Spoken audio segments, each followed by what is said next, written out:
ஒரே நபர். பேதுரு படிச்சிருக்கானா? படிச்சானா? ஏதாவது திறமை இருந்துச்சு அவனுக்கு? ஒண்ணும் கிடையாது. மீனை கூட சரியா வெட்ட தெரியாது. கழுத்துல வெட்டாம செவில கழுத்துல வெட்டிட்டான். நீங்க பாக்குறத பார்த்தா அங்கதான் வெட்டு போல தெரியுது. சரி, ரைட். எப்படியோ வெட்டி பண்ணிட்டான்.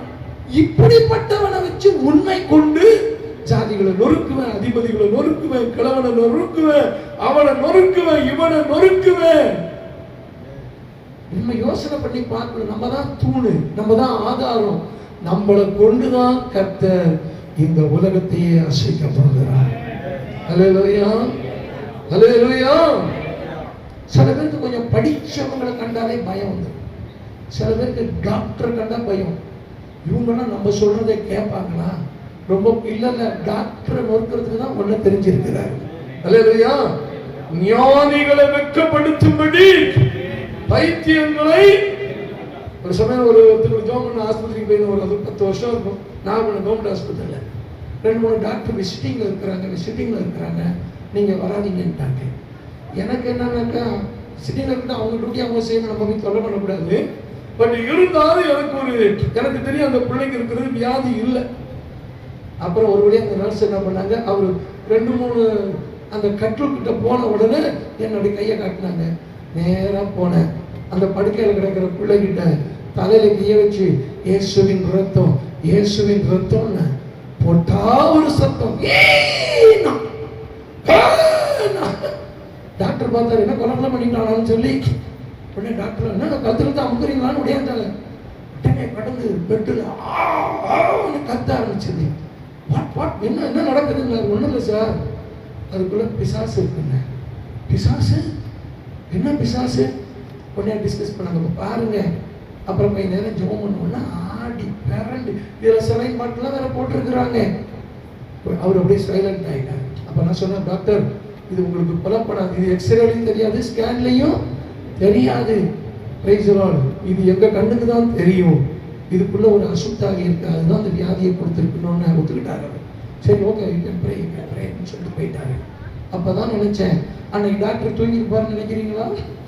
ஒரு அலையிலையா சொல்லுங்க. அலையிலையா நிச்சயமா தூங்கி இருக்க மாட்டான். என்னடா இவ்வளவு படிச்சுட்டு வந்து எல்லாம் ஊசி போட்டுட்டு இருக்கோம், இவனுக்கு வந்து பேய ஆட விட்டானுங்களேன்னு சொல்லி. கர்த்தர் பாருங்க, இவனை எல்லாம் நொறுக்குவதற்கு தான் உன்னை கொண்டு. அப்ப நீங்களும் நானும் தான் தூண் ஆதாரமாய் இருக்கின்றோம்.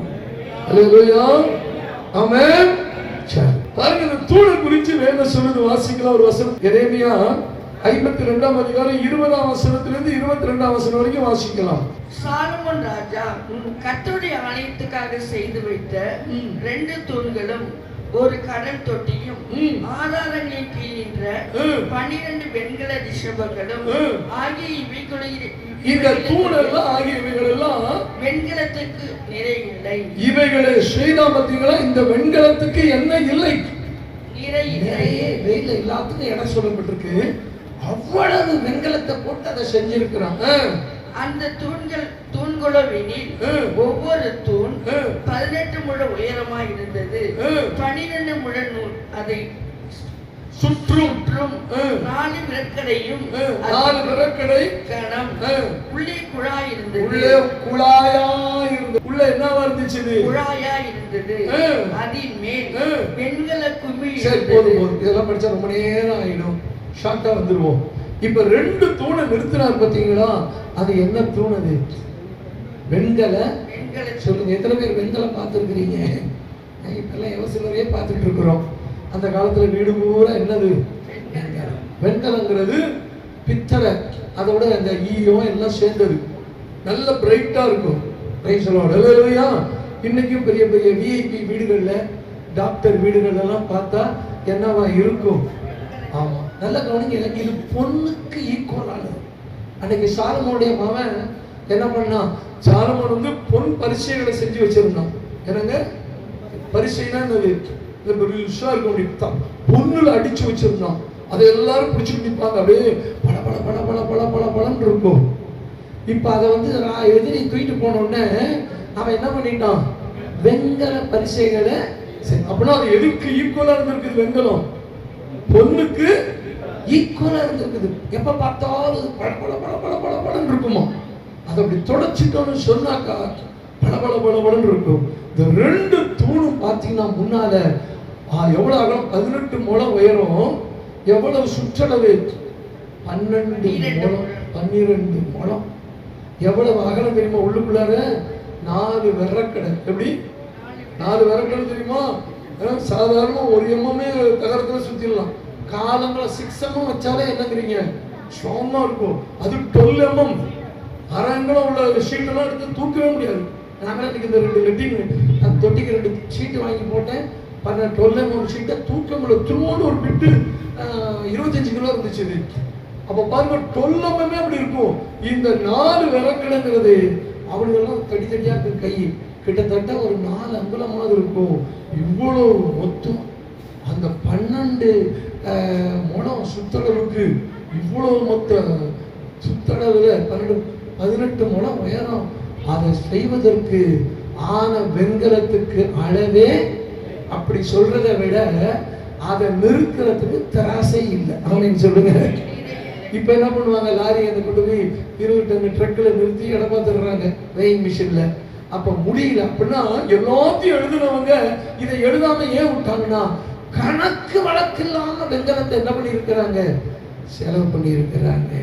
நல்லா தெரிஞ்சுங்க, நீங்களும் நானும் மீட்கப்படுவதற்கு ஆண்டவர் செலுத்தி இருக்கிற கரையத்துக்கு விரயமே கிடையாது. அல்லேலூயா. சரி, இப்ப நம்ம அதை அப்படியே இமேஜினேஷன்ல பார்க்கணும். நம்ம தான் யாரு? தூண்கள். அல்லேலூயா. நம்ம தான் எல்லாத்தையும் தாங்குற மாதிரி வச்சுட்டாரு. அல்லேலூயா.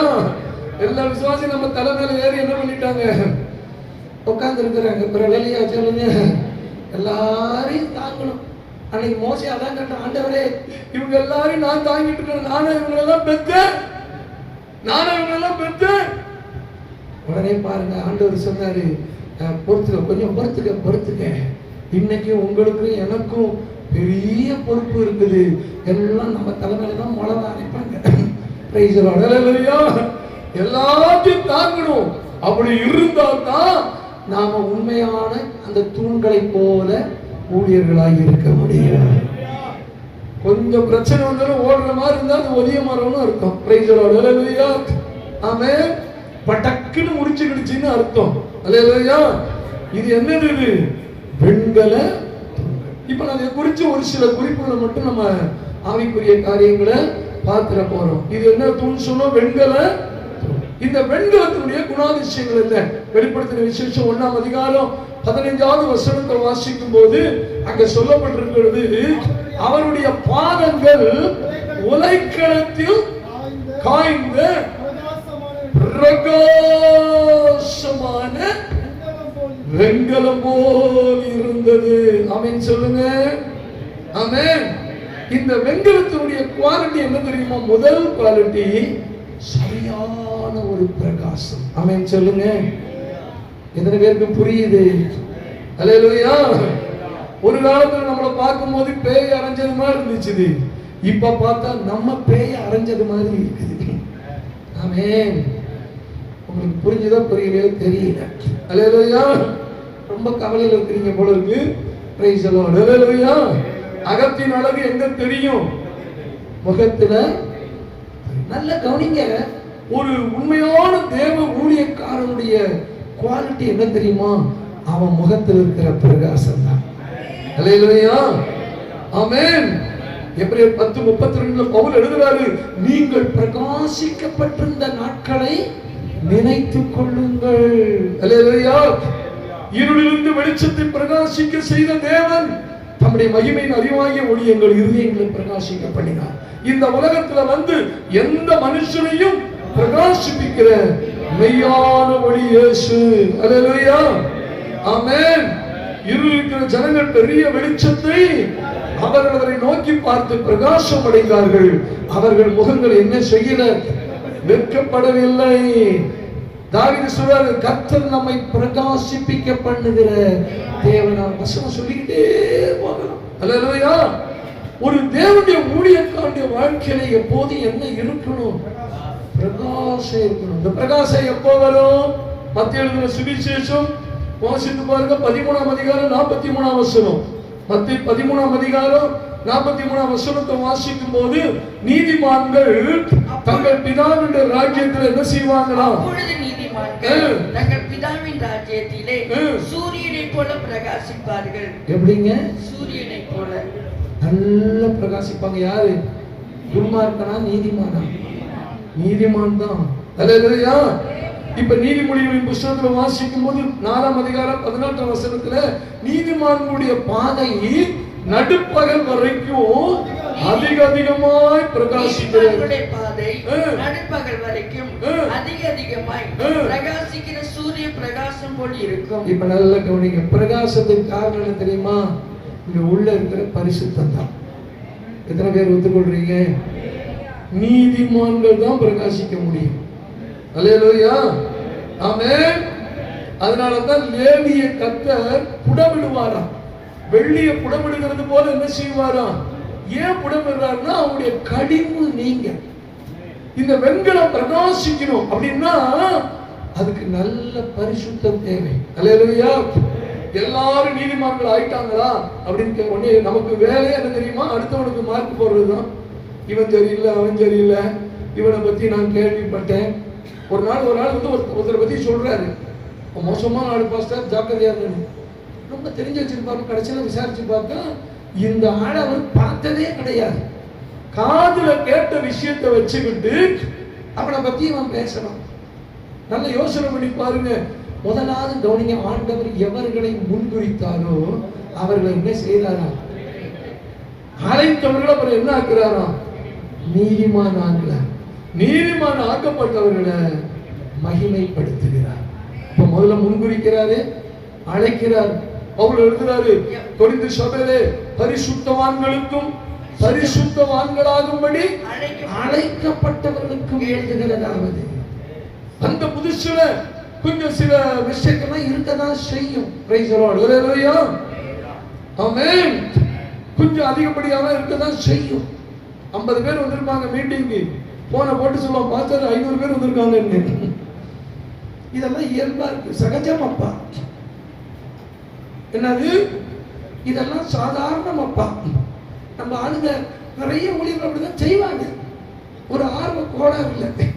அப்புறம் ஆண்டவர் சொல்றார், மகனே கொஞ்சம் அப்படியே யோசனை பண்ணி பாரு. Praise the Lord. ஹல்லேலூயா. இப்பதான் யாராவது 2000 ரூபாய் கொடுத்திருப்பாங்க. ஒரு பணக்கார சிஸ்டர் பார்த்தோன்னு சொல்லுவாரு, சிஸ்டர் நானும் என் வீட்டில் இருந்தாலும் சாப்பிட்டு 3 நாள் ஆயிடுச்சு. சாப்பிட்டு 3 நாளா? ஏன்னா அவங்க இறக்கத்தை பெறுவது கூட அவங்க பாக்கெட்ல கை விடுவாங்கல்ல. நமக்கெல்லாம் இந்த மாதிரி சொன்னாதான் கையை விட மாட்டோம். Praise the Lord. ஹல்லேலூயா.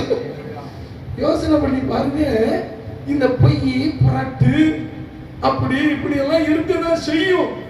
ஆனால் ஆண்டவர் என்ன தெரியுமா பண்ணுவாரா? புடமிடுவார். என்ன சொல்லுவாரு?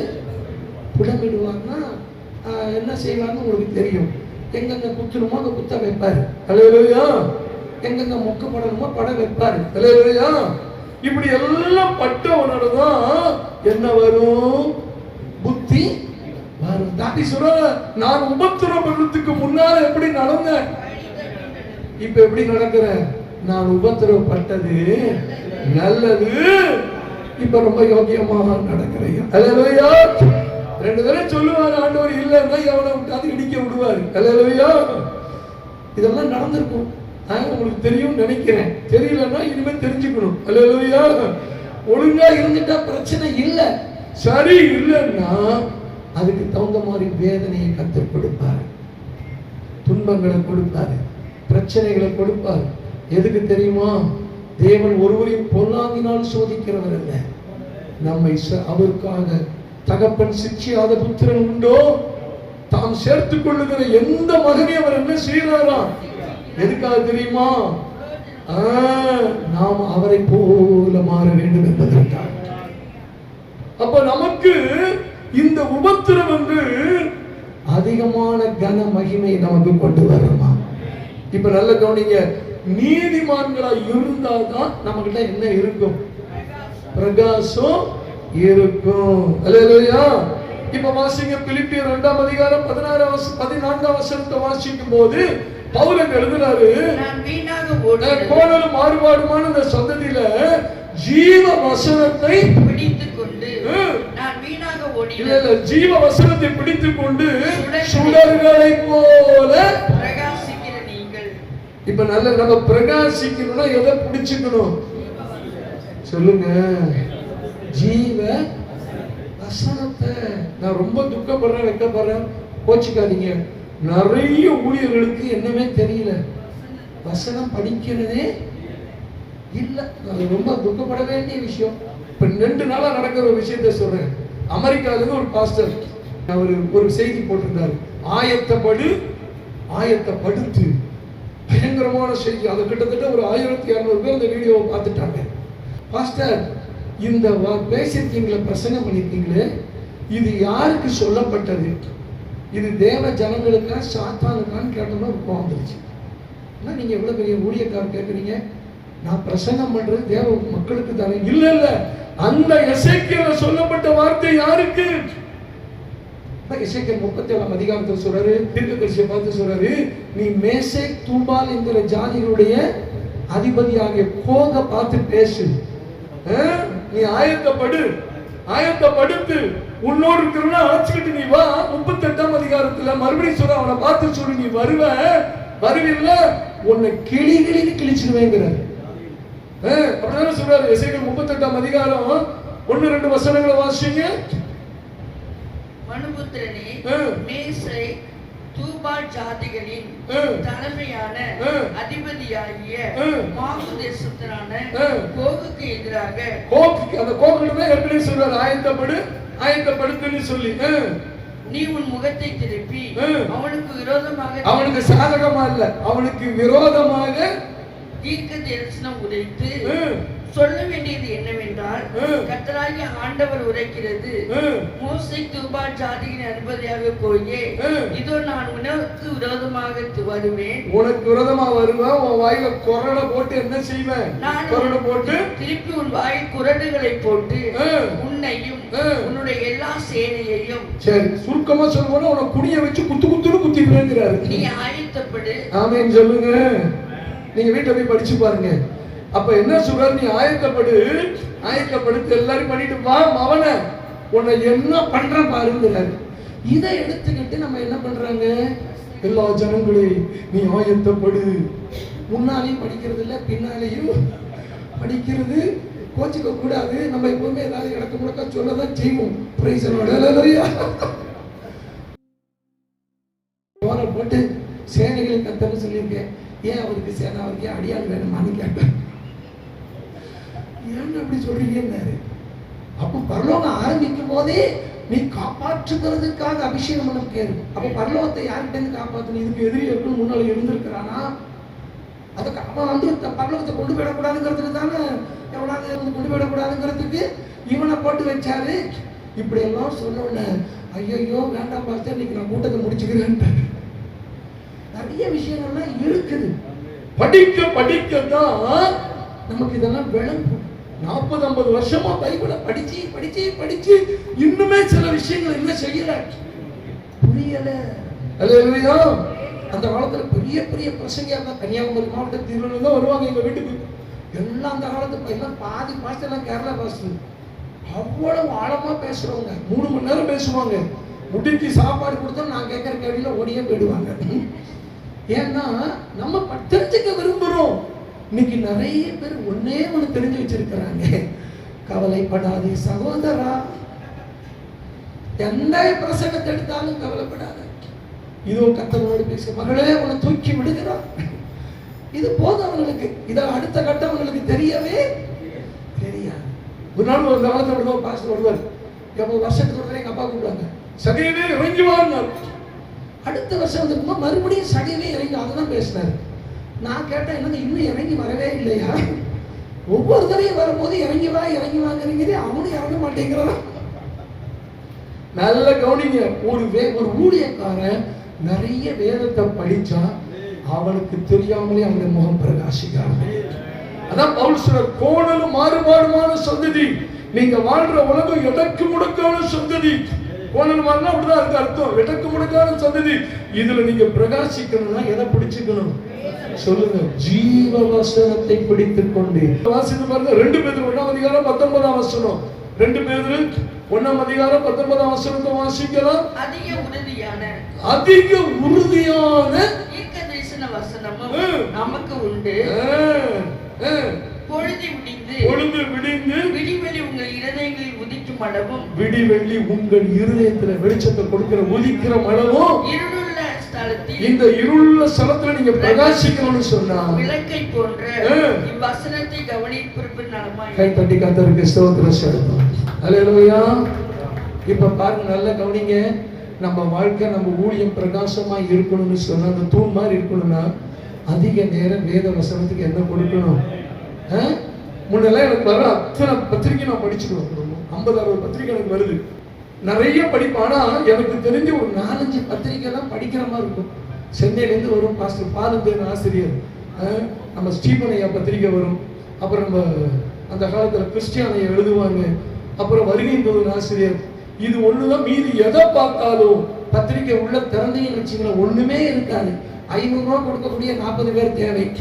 2000 ரூபாய் கொடுக்கக்கூடிய 25 பேர் தேவை. உங்களை வைத்திருக்கக்கூடிய பிள்ளையை எங்கள் பங்காளர் திட்டத்தில் என்ன செய்யுங்க, சரிங்க. பிரசவம் விழுந்ததுல இருந்து நாங்க மீதியை பார்த்துக்குவோம். வசனமே இல்லை. ஏன்னா அவன்கிட்ட சட்டியில இருந்தவன் எங்க வரும்? ஆப்பேல வரும். வரல. ஏன் கேட்டா இல்ல, வசனம் தெரியல. இன்னைக்கு நம்முடைய வாழ்க்கையில நான் இன்னைக்கு சொல்றேங்க, நல்ல வசனத்தை மக்களுக்கு கொடுத்துட்டீங்கன்னா அவங்க எங்கேயும் போகவே மாட்டாங்க. ஆமென் சொல்லுங்க. அல்லேலூயா. அரைச்ச மாவையே அரைச்சுக்கிட்டு இருந்தா ஒரு நாள் எல்லாம் காலியா இருக்கும். Praise the Lord. அல்லேலூயா. ஏன்னா உட்காரணும், தேவ சமூகத்துல உட்காரணும். உட்கார்ந்து போயினா இப்ப நல்ல வேளை ஒரு பெரிய புண்ணியம் சொல்றேன், இந்த செல்லு வந்துருச்சு. இந்த செல்லுல பைபிள் இருக்கிறதுனால விரட்டி படிக்கிறத விட டக்கு டக்கு டக்கு டக்குன்னு பார்த்துக்கிட்டே இருக்கோம். ஆனால் 1 மணி வரைக்கும் ஒரு பார்த்துக்கிட்டே இருப்பேன். Praise the Lord. அல்லேலூயா.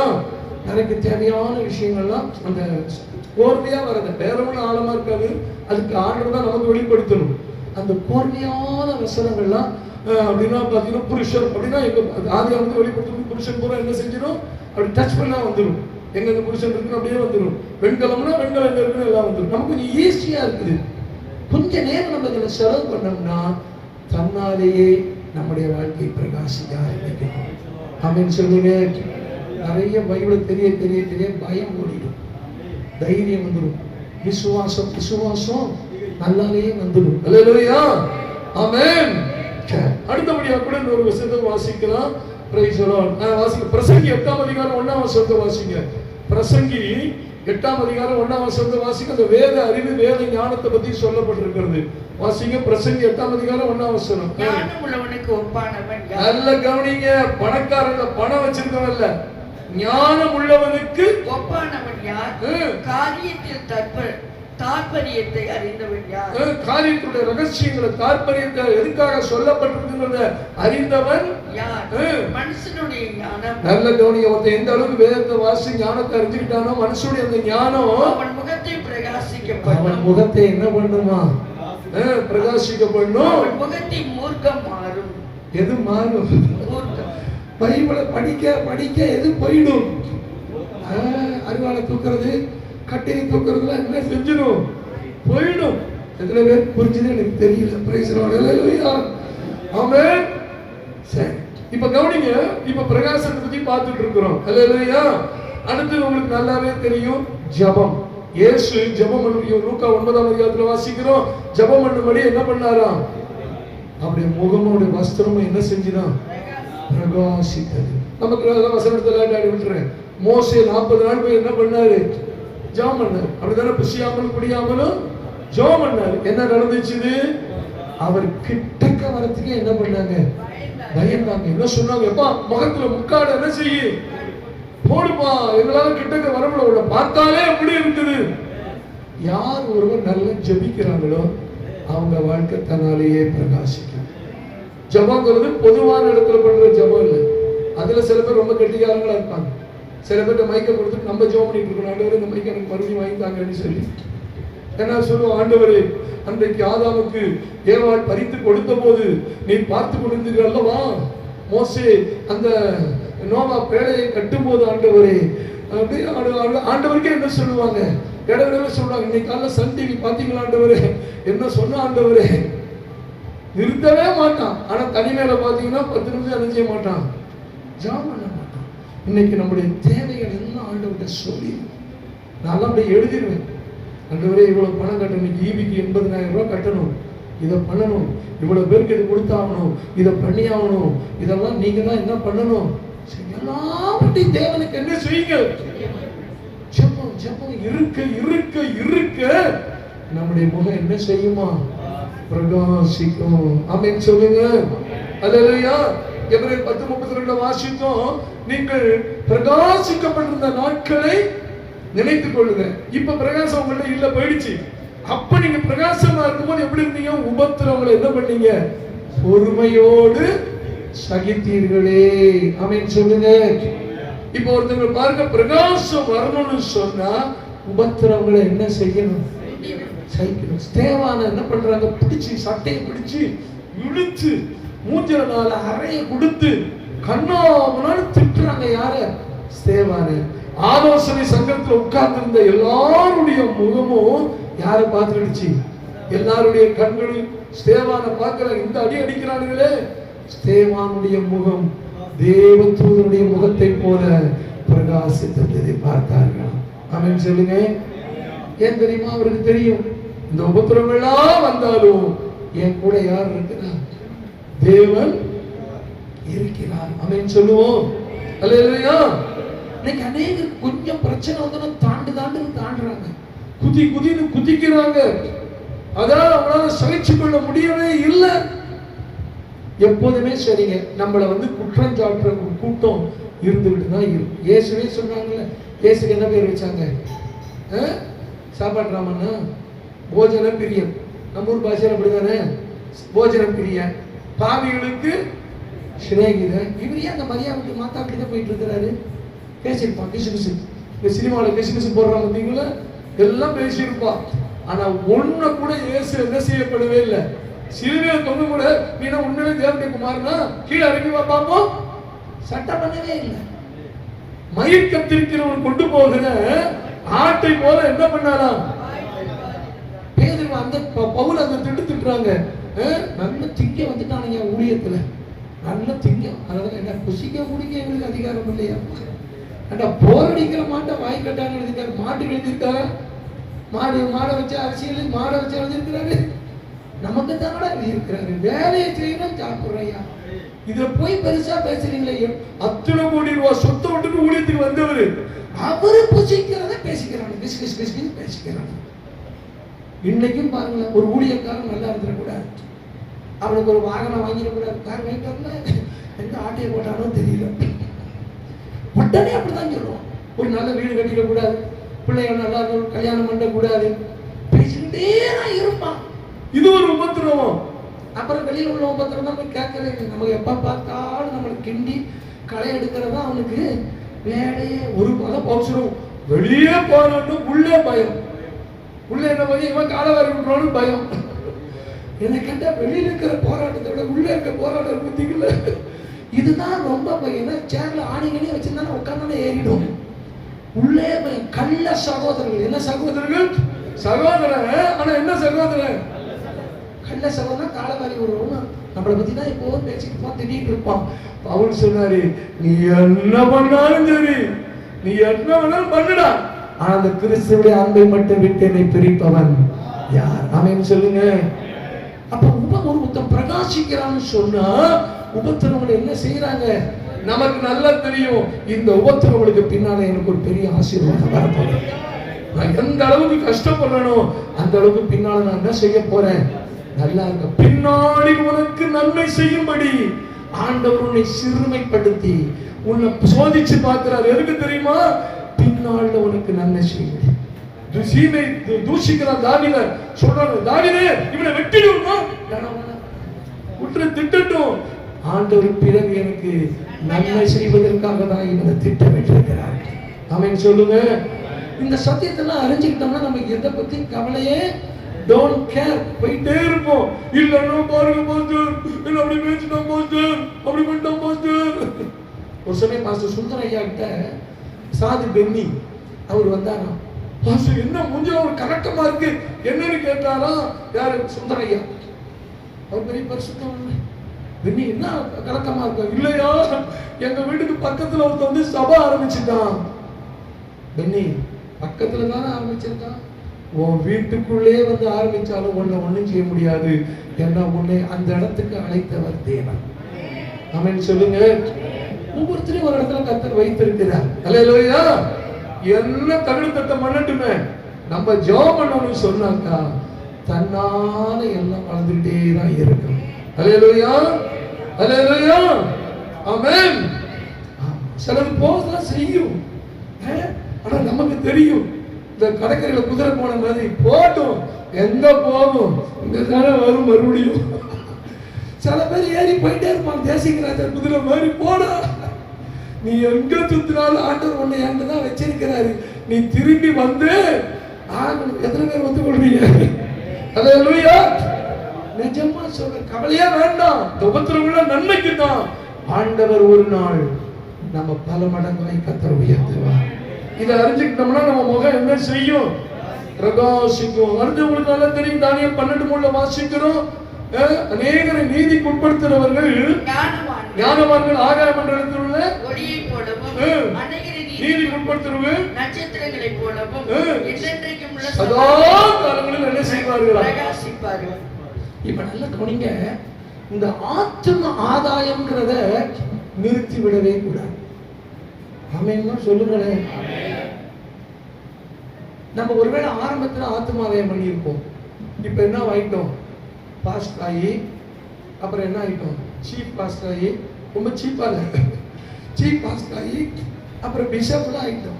அன்னைக்கு கேட்ட பிஷப்னா என்னன்னு கேட்ட உடஞ்சால சொன்னா மூத்திரம் அடப்பாவி. இதைத்தான் அவங்க சொல்றாங்க. நம்மள ஆங்கிலத்தில் சொல்லப்பட்டு one who have the office of a bishop ன்னு சொல்லப்பட்டது. அதாவது என்னன்னா தீமோத்தேயு எழுதுறாரு, கண்காணியானவன். பல ஊழியர்களை கண்காணிக்கிறவனுக்கு பேர் என்னது ஆங்கிலத்துல? பிஷப் இருக்குது. அது ஹிந்தியில ஏதோ வேற பேர் வச்சிருக்காங்க போல இருக்கு. தொலைஞ்சு ஓட்டும். Praise Lord. ஹல்லேலூயா. சமயத்துல அப்படி வரும்போது தீமோத்தேயு வந்து பிஷப் ஆயிட்டாரு. தீமோத்தேயு வயசு கம்மி, ஆனா என்ன ஆயிட்டாரு? ஒருவன் உன் இளமையை குறித்து என்ன பண்ணிட்டாங்க? இவங்க ஜாக்கிரதை, நீ தான் யூ ஆர் த அப்பாயிண்டட் பிஷப்னு சொல்றாரு யாரு? பவுல். ஆனா சொல்லிட்டு சொல்றாரு, நீ என்னதான் ஆனாலும் சுவிசேஷகனுடைய வேலையை செய். கை தட்டி கர்த்தருக்கு ஸ்தோத்திரம் சொல்லுங்க.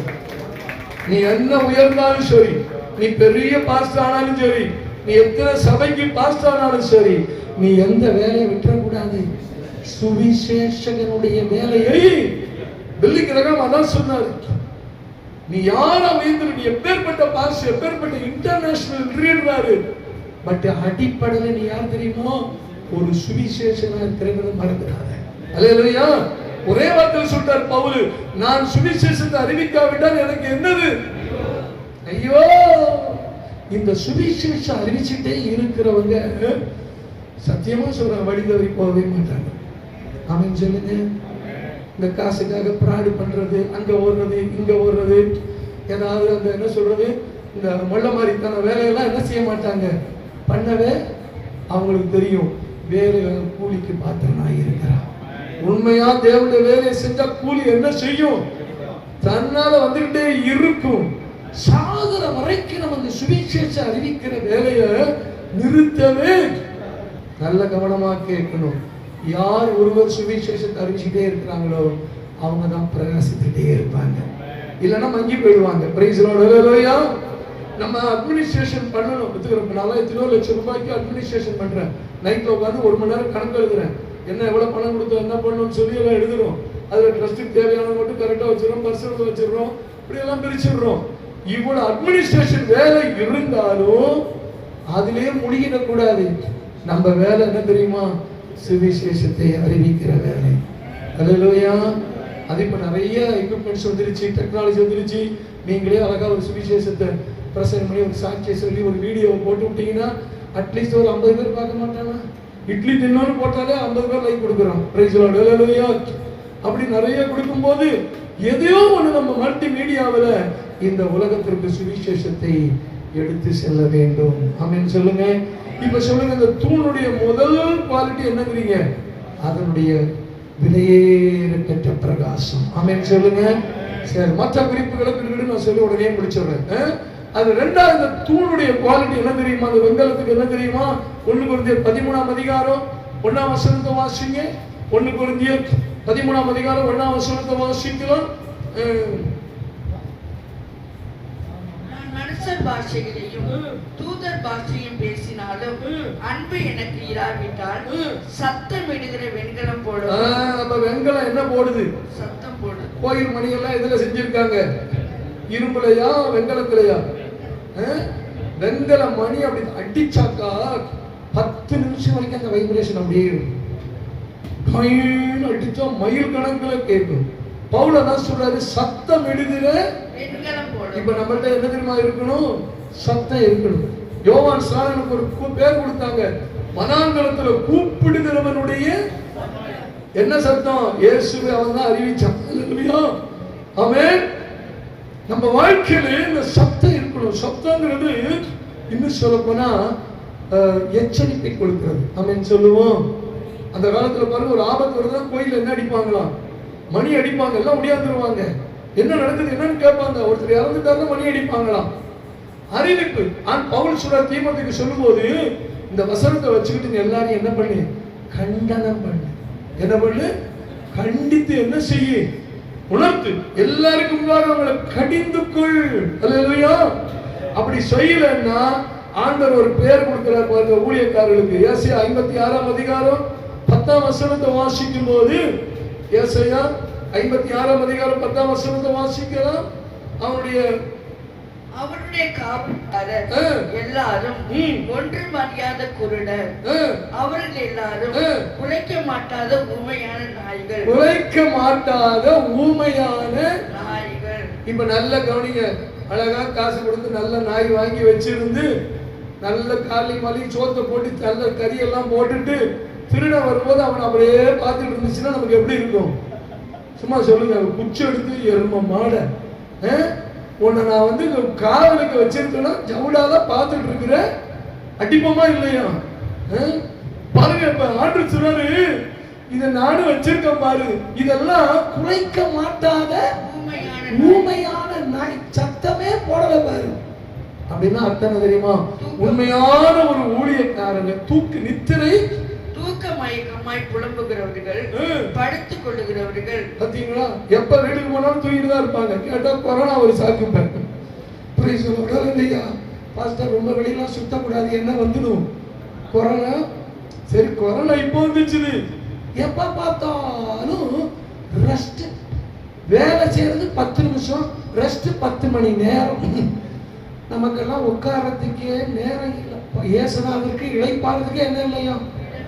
பவுல் சொல்றார், இரவும் பகலும் ஒரு நிமிஷம் கூட எங்களுக்கு ஓய்வு இல்லை. இரவும் பகலும் கண்விழிப்புகளே ஒன்றையா. இந்த காலத்துல நம்ம மௌனமா இருந்தா ஆண்டவர் வேற கர்த்தர் எழுப்புவார்.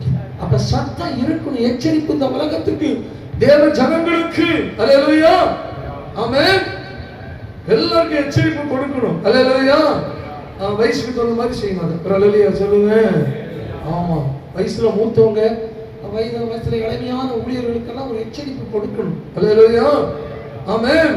அதனால தாவீது சொல்றார், நீதிமான் என்ன செய்யட்டும், என்ன குட்டட்டும், அதை நான் தட்ட மாட்டேன். எனக்கு ஒரு எச்சரிப்பு கொடுத்தாதான் நானும் ஒழுங்கா என்ன செய்ய முடியும், இருக்க முடியும். சத்தம் இருக்கணும். பிரகாசம் மட்டும் இல்ல. அடுத்தது என்னது?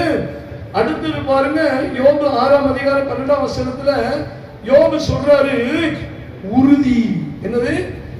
என்னுடைய மாம்சம் வெண்கலத்தை போல என்னது? என் பலன் கற்களின் பலனோ, என் மாம்சம் வெண்கலமோ. பாத்தீங்களா? அப்படின்னா என்னது? நான் என்ன வெண்கலமா? அப்படின்னா வெண்கலம் தான் உறுதி. வெண்கலம் எதை காட்டுது? அதை பத்தி நிறைய வசனம் நமக்கு தெரியும். பரிசுத்த பவுல் சொல்றாரு, நீங்க எல்லாத்துலயும் விசுவாசத்துல எப்படி இருக்கணும்? உறுதியாயிருக்கணும். உறுதியாயிருந்து பிசாசுக்கு என்ன செய்யுங்க? எதிர்த்து நில்லுங்கள். அப்ப அவனதான் என்ன செய்வான்? தேவ ஜனங்கள் உறுதியாயிருக்கணும். அல்லேலூயா. 1 கொரிந்தியர் 2ஆம் அதிகாரம் 5ஆம் வசனத்தை வாசிக்கலாம். 1 கொரிந்தியர் 2ஆம் அதிகாரம் 5ஆம் வசனத்தை வாசிக்கலாம். என் பேச்சும் என் பிரசங்கமும், நல்ல கவனிங்க, என் பேச்சும் என் பிரசங்கமும் மனுஷ ஞானத்திற்குரிய நய வசனம் உள்ளதாயிராமல் ஆவியினாலும் பலத்தினாலும் உறுதிப்படுத்தப்பட்டதாய் இருந்தது. பாத்தீங்களா? ஆமென் சொல்லுங்க. நான் வெறும் பில்டப் மட்டும் பண்றது இல்ல. யாரு சொல்றாரு? பவுல். நான் அப்படி இப்படி எல்லாம் பண்றது இல்ல. என் பேச்சு அதெல்லாம் மனுஷ ஞானத்துல நான் பேசல, ஆவியில நான் உறுதிப்பட்டு பேசுகிறேன். ஆமென் சொல்லுங்க. அல்லேலூயா. அப்போ ஒரு தேவனுடைய ஊழியக்காரன்ட்ட என்ன இருக்கணும்? உறுதி. அப்படின்னா சரியான அர்த்தம் தெரியுமா? சில பேர் கொஞ்ச நாள் வரைக்கும் சபை ஊழியம் நினைச்சிட்டு இருப்பாங்க. அப்புறம் சரியா ஒண்ணு வரலன்னு வச்சுக்கலாம், அப்படியே கிளம்பிடுவாங்க. கேட்டா ஆண்டு என்ன சுவிசேஷம் தான் அழைச்சிருக்கிறார் 10 வருஷத்துக்கு பிறகு. அப்புறம் 10 வருஷம் கழிச்சு திருப்பி மறுபடியும் சொல்லுவாங்க, இந்த ஊர்ல ஆண்டு மறுபடியும் என்ன சபை ஆரம்பிக்க சொல்லியிருக்கிறாரு. ஏன்னா ஒரு 4-5 பேர் கூப்பிட்டு வடை பாயசம் போட்டிருப்பாங்க. உடனே அவங்க வடை பாயசம் எல்லாம் போட்டு சாப்பிட்டாலும் ஒரு நாள் வடை பாயசம் போட்டாலும் காலி பண்ணிட்டு போயிடும். அப்புறம் வடை போறதுக்கும் ஆள் இருக்காது, பாயசம் போறதுக்கும் ஆள் இருக்காது. அப்புறம் மறுபடியும் சொன்னாங்க, ஆண்டு மறுபடியும் என்ன சுவிசேஷம் போக சொல்லியிருக்கிறாரு. அழைப்பு என்னன்னு எனக்கு தெரியும். எங்க வடை பாயசம் பிரியாணி போடுறானோ அப்பெல்லாம் நீ அழைப்பு நீ என்ன பண்ணிக்குவேன்? நீ மாத்திக்குவே. நீ அல்லேலூயா. இதான் வேலை. அங்க போக சொன்னாரு, இங்க போக சொன்னாரு, அங்க 4 உதையை கொடுத்தோன்னு இங்க ஓடி உதைக்காத இடத்துல இங்கதான் உட்கார சொன்னாருங்கிறது. இதெல்லாம் உறுதி இல்லவே. அடிச்சாலும் உதைச்சாலும் ஒரு இடத்துல இருந்து ஸ்தாபிக்கிறாங்க பார்த்தீங்கன்னா, அவங்கதான் உறுதி உள்ளவர்கள். அல்லேலூயா, அல்லேலூயா. பிசாசுக்கு தெரியும் யாரு உறுதின்னு தெரியும். அவன் பாப்பான், சீண்டி பாப்பான், அவன் தெரியும் அசைய மாட்டான்டா, இவனை ஒண்ணு நவுத்த முடியவே முடியாதுன்னு உனக்கு தெரியும். சில பேரை பத்தி பிசாசுக்கு நல்லாவே தெரியும். என்ன தெரியும்? 4 பிரச்சனையை உண்டாக்கி விட்டா அந்த இடத்த விட்டு என்ன பண்ணிடுவான்? ஓடியே. சரி, இன்னைக்கு நம்ம பாருங்க, நல்ல தூணு பிரகாசம் இருக்கணும், அடுத்தது சத்தம் இருக்கணும், அடுத்தது என்ன இருக்கணும். சரி, இப்ப நம்ம 2 விஷயத்தை சொல்லி முடிச்சிடுறேன். அங்க பார்த்த பார்த்தீங்களா, 12 முழம் நூல் அதை சுற்றும். அப்படி பிடிச்சா எத்தனை முழம்? அது 12 முழம். நல்லா தெரிஞ்சுங்க, நம்ம 12ங்கிறது 12 அப்போஸ்தலர்களை காட்டுகிறோம். அவர்கள் எல்லாரும் எதுல நிலைத்திருந்தார்களா? அப்போஸ்தலருடைய உபதேசத்துல. இன்னைக்கு நல்லா பாருங்க, நிறைய கள்ள உபதேசம் என்ன பண்ணிடுச்சு? வந்துருச்சு. எல்லாரும் உபதேசம் பண்றாங்க. ஒருத்தர் சொல்றாரு சிரிக்கணுங்கிறாரு, ஒருத்தர் சொல்றாரு அழுவணுங்கிறாரு. ஏன் கேட்குறீங்க? வாயில வந்ததெல்லாம் பேசுறானுங்க. அந்த பழைய பரிசுத்தவான்கள் நமக்கு கற்பித்த அந்த உபதேசங்கள்லாம் என்ன பண்ணுது? இப்ப காத்துல பறக்க விட்டு போயிட்டு இருக்குது. இனிமேல் அந்த திருவிருந்து பாஸ்டர் கொடுக்க கூடாது, விசுவாசி தான் பாஸ்டருக்கு கொடுக்கணும்னு மாத்திடுவானுங்க போல இருக்குது. எல்லாம் மாத்திட்டு இருக்கிறானுங்க. இப்ப இன்னும் சொல்ல போனா ஆன்லைன்லயே அனுப்பிச்சிருவானுங்க போல இருக்கு. அமேசான்லயே திருவிருந்து என்ன செஞ்சிடலாம், ஆர்டர் பண்ணி நீங்க என்ன செஞ்சிடலாம், வாங்கிக்கலாம். இதெல்லாம் போயிட்டு இருக்குது. நல்லா சொல்லுங்க. யூதா எழுதுறார், நம்முடைய பரிசுத்த அப்போஸ்தலர்களால் முன் சொல்லப்பட்டவைகளை நினைவு கூறுங்கள். ஆமென் சொல்லுங்க. இந்த 12 முழங்கிறது எங்க சுத்தினாலும் இது அப்போஸ்தலருடைய உபதேசத்துக்கு சரியா இருக்குதான்னு என்ன செய்யலாம்? கரெக்டா நம்ம பார்க்கணும். ஆமென் சொல்லுவோம். அல்லேலூயா. இந்த அப்போஸ்தலர் உபதேசத்துக்குள்ள நம்ம எதை செய்தாலும் கர்த்தர் அங்கீகரிப்பார். இல்லைன்னா அங்கீகரிக்கிற மாதிரி அவன் சொல்லுவானே தவிர கர்த்தர் என்ன செய்ய மாட்டாரு? உங்களை ஒரு காலமும் என்னப்பா உங்க நாமத்துல தானப்பா அதெல்லாம் நடத்தணும், நாங்க லைட்லாம் போட்டோம், புகையெல்லாம் விட்டோம், என்னெல்லாம் பண்ணமே நாங்க, உங்களுக்கு தெரியாத அதெல்லாம் ஒரு காலம் உங்களை நான் அறிய. சிவகாசியில போய் வேணா கேட்டுக்க, நீ வாங்கின மத்தாப்புக்கும் அதுக்கும் இல்லையா, உன்னை நான் ஒரு காலமும் அப்படிதான் சொல்ல போறாரு. ஏன்னு கேட்டா அந்த சீசத்துவம்லாம் போயிடுச்சு. ஒருத்தர் இருக்கிறாங்கன்னா ஒரு ஊழியத்தை நல்ல பயிற்சி எடுத்து ஆண்டவர் பத்தி கத்துக்கிட்டு நல்ல வாழ்க்கையெல்லாம் கத்துக்கிட்டு அப்படி இருந்தெல்லாம் வரணும். இப்ப அப்படியெல்லாம் எதுவுமே இல்லை. ஆமென். 2 வார்த்தை ஏதோ தீனு தெரிஞ்சா போதும் ஹிந்தி பாஸ் பண்ணிக்கிறான். ஆமென். இத மாதிரி ஆயிட்டு இருக்குது. எல்லாம் எத்தனை பைபிள் புத்தகம் இருக்குன்னா என்னது தெரியவே தெரியாது. 1 நாளோ 2 நாளுனாக்கா அவருடைய மகன் தான் இவன்றான். நல்ல கவனிங்க, இந்த அப்போஸ்தலரோட பெருசு இருக்கணும். அடுத்தது அது எப்படி தெரியுமா? வந்து 4 விறக்கடை. என்னங்க 4 விறக்கடைன்னா என்ன தெரியுமா? 39ஆம் சங்கீதத்துல வாசிக்கும் போது 4வது வசனத்தை வாசிப்போம். கர்த்தாவே, நான் எவ்வளவாய் நிலையற்றவன். நல்ல கவனிங்க, கர்த்தாவே நான் எவ்வளவு பெரிய பணக்காரன், எவ்வளவு பெரிய ஐஸ்வர்யவான், நான் எவ்வளவு பெரிய புகழ் பெற்றவன். அப்படியா சொல்றாரு? நான் எவ்வளவு நிலையற்றவன் என்பதை உணரும்படி என் முடிவையும் என் நாட்களின் அளவு இவ்வளவு என்பதையும் எனக்கு தெரியும். இதோ என் நாட்களை 4 விறக்கடை ஆக்கினீர். 4 விறக்கடை ஆக்கிட்டீர். என் ஆயுசு ஹல்லேலூயா. என்னங்க 4 விறக்கடை ஆக்கிட்டார். அவ்வளவுதான் உன் ஆயுசு. ஹல்லேலூயா. 1ல இருந்து 20 வரைக்கும் ஒரு காலம், 20ல இருந்து ஒரு 40 45 வரைக்கும் ஒரு காலம், அதுக்கப்புறம் தாத்தா காலம். Praise Lord. ஹல்லேலூயா. அவ்வளவுதான், முடிஞ்சு போச்சு கதை. அப்புறம் வீட்டுல சத்தம் கேட்கும். மா பேரன் சொல்லுவான், மா டீ ஈ விழுந்துருச்சுமா. சரி சரி அப்படியே எடுத்து போட்டு தாத்தாட்ட கொடுத்துருங்க. யாருக்கு கொடுத்துரு? ஈ விழுந்த காப்பிய தாத்தா கிட்ட கொடுத்துரு. தாத்தா கண்ணு தெரியாது கொடுத்துரு. நல்ல கவனிங்க, அவ்வளவுதான். 4 விறக்கடை ஆக்கினீர். முடிஞ்சு போச்சு. அந்த வாலிபம் முடுக்கு இடுக்கு எல்லாம் கொஞ்ச காலத்துக்கு தான். ஹல்லேலூயா. அடிச்ச காலம் போக படி வாங்குற காலம், இன்னும் ஒவ்வொன்றைக்கும் ஒரு காலம். ஒரு பாஸ்டர் வந்து பையன் அழுதுருக்க, என்னப்போ பொண்டாட்டி அடிச்சுட்டோம், கவலைப்படாத, ஒவ்வொன்றிற்கும் ஒரு காலம் உண்டு. என்ன காலம் உண்டு? இப்ப அடி வாங்குற காலம். சரி போ. அதே அடிச்ச பொண்ணே உன்னை அரவணைக்கிற காலமும் வரணும்னா அப்புறம் தான் தைரியமா வீட்டுக்கு போனாராம். பாருங்க, அவ்வளவுதான். எவ்வளவு நிலையற்ற என்பதை உணர பண்ணினேன். நம்ம பெருமை பாராட்டுறதுக்கு ஒண்ணுமே இல்ல. இப்ப எல்லாரையும் மிரட்டிட்டு இருக்கிறது என்னங்கிறீங்க? COVID-19. எனக்கு தெரிஞ்சு நிறைய ஊழியர்கள் சாகுறாங்க. நிறைய பேஸ்புக் எல்லாம் பாக்குறீங்க, நிறைய பாஸ்டர்ஸ் வந்து ஊழியர்கள் சாகுறாங்க கொரோனாவனால.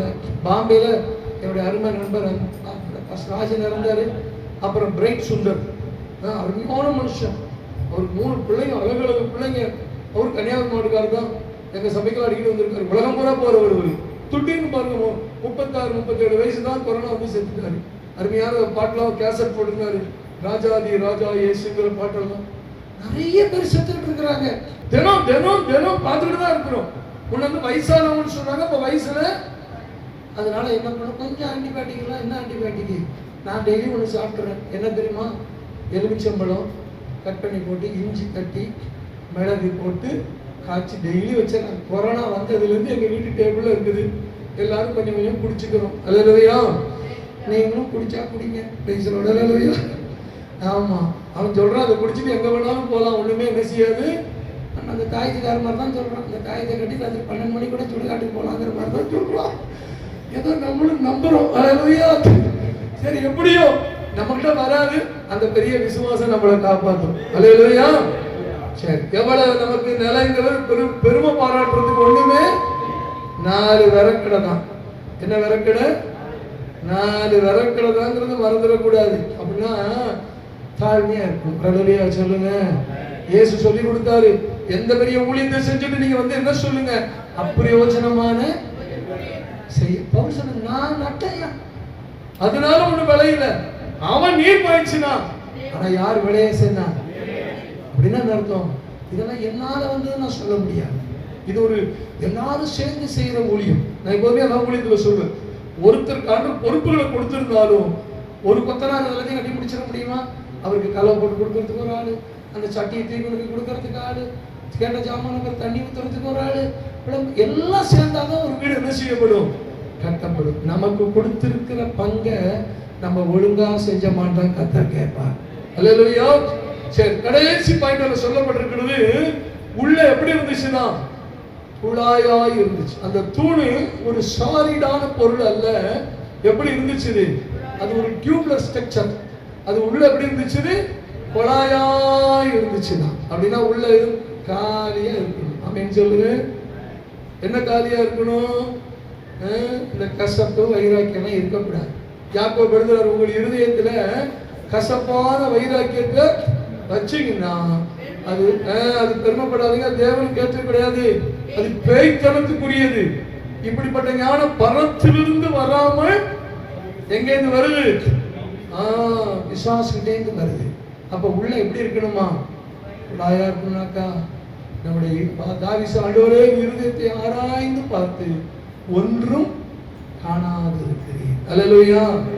கோபப்படுறோம். அடுத்த நிமிஷம் பவுல் தான் கோபப்பட்டாரு, இவனை மார்க்க கூட்டிட்டு போக கூடாதுங்கிறாரு. அப்புறம் சொல்றாரு கூட்டு ரூபா பார்க்க ரொம்ப பிரயோஜனமானவங்கிறாரு. அந்த நேரத்தில் கோபப்பட்டாரு, அப்புறம் சரியாக்கிட்டார். நமக்கும் நிறைய பிரச்சனை வரதான் செய்யும். காலவாரி வருவான், கோபம் வரும். ஆனா அதை எங்க வைக்க கூடாது? இருதயத்துல வச்சுட்டு பிளான் பண்ணி செய்யக்கூடாது. Price the Lord. ரொம்ப பிளான் பண்ணி செஞ்சாக்கா ஆண்டவர் போட்டு தெரிவிப்பார். அல்லேலூயா. யதார்த்தமா நடக்கணும். அல்லேலூயா. சரி, கோபப்பட்டு உண்மைதா, ரைட்டு, என்ன அப்படி பண்ணாம வெளியன்பு. ஆனா இப்படி அதே இருதயத்துல வச்சு இவனை நாளைக்கு எங்க தள்ளி உள்ளான்னு என்ன செய்யக்கூடாது? இருதயத்துல கசப்பான வைராக்கியத்தை வைக்காததோ இந்த